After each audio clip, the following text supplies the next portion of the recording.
আইন শৃঙ্খলা বাহিনীর দখলে এখন ঢাকা বিশ্ববিদ্যালয়। মুহুর্মুহু টিয়ার শেল, সাউন্ড গ্রেনেডে ছত্রভঙ্গ হয়ে যায় আন্দোলনকারীদের কফিন মিছিল। এতে সাংবাদিক সহ আহত হন বেশ কয়েকজন। আর এই ঘটনায় ফের বিক্ষুব্ধ হয়ে ওঠেন শিক্ষার্থীরা। অনির্দিষ্টকালের জন্য বন্ধ ঘোষণার পরপরই বিকেলে সাধারণ শিক্ষার্থীদের হল থেকে বের করে দেয় আইন শৃঙ্খলা বাহিনীর সদস্যরা। আর এর আগে গেল রাতে সাধারণ শিক্ষার্থীরা সব হল থেকে ছাত্রলীগ নেতাকর্মীদের বের করে দিয়েছিলেন।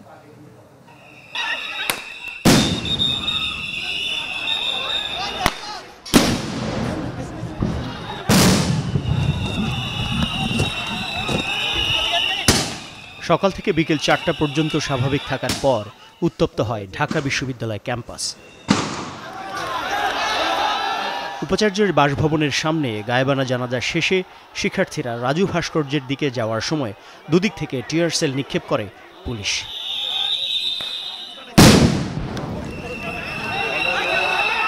বেশ কয়েকটি সাউন্ড গ্রেনেড বিস্ফোরণেরও শব্দ শোনা যায়।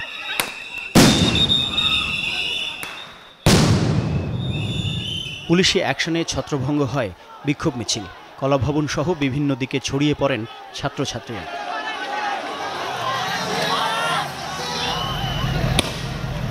সে সময় মূল ক্যাম্পাসের ভেতর ঢুকে লাঠিচার্জ ও টিয়ার শেল নিক্ষেপ করে পুলিশ। এ সময় আহত হয় বেশ কয়েকজন। তাদের নিয়ে ঢাকা মেডিকেলের দিকে ছুটতে থাকেন সহপাঠীরা। এরপর বিভিন্ন হলের ভেতরে প্রবেশ করে শিক্ষার্থীদের বের করে দেয় পুলিশ। যদিও কোনো অবস্থাতেই হল না ছাড়তে অনড় ছিলেন আন্দোলনকারীরা। ক্যাম্পাসের ভেতর পুলিশি হামলায় ক্ষোভ জানান তারা। আমাদেরকে প্রথমে রাজু ভাস্কর্য সেখানে পুলিশ দিয়ে বাধা দেওয়া হয়। যখন আমরা বাধা পেরিয়ে আসছিলাম তখন আমাদের উদ্দেশ্যে গ্রেনেড ছোড়া হয়। এই সাহস পুলিশ কোথায় পেল? পুলিশকে এই ক্যাম্পাসে ঢোকার অনুমতি কে দিল? নীলক্ষেত মোড়েও পুলিশের সাথে সংঘর্ষ হয়েছে শিক্ষার্থীদের। দফায় দফায় ধাওয়া পাল্টা ধাওয়া এবং চলে টিয়ার শেল নিক্ষেপ।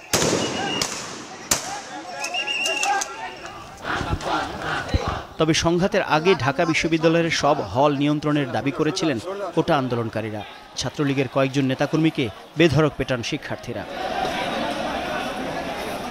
এদিকে সকালে পুলিশ ও বিজিবি প্রহরায় রেজিস্ট্রার ভবন থেকে ভিসির বাসভবনে যান সিন্ডিকেট সদস্যরা। সে সময় বেশ কয়েক ঘন্টা ধরে সেখানে বিক্ষোভ করতে থাকেন শিক্ষার্থীরা। হল ছেড়ে দেওয়ার প্রশাসনিক সিদ্ধান্তের প্রতিবাদ জানান তারা।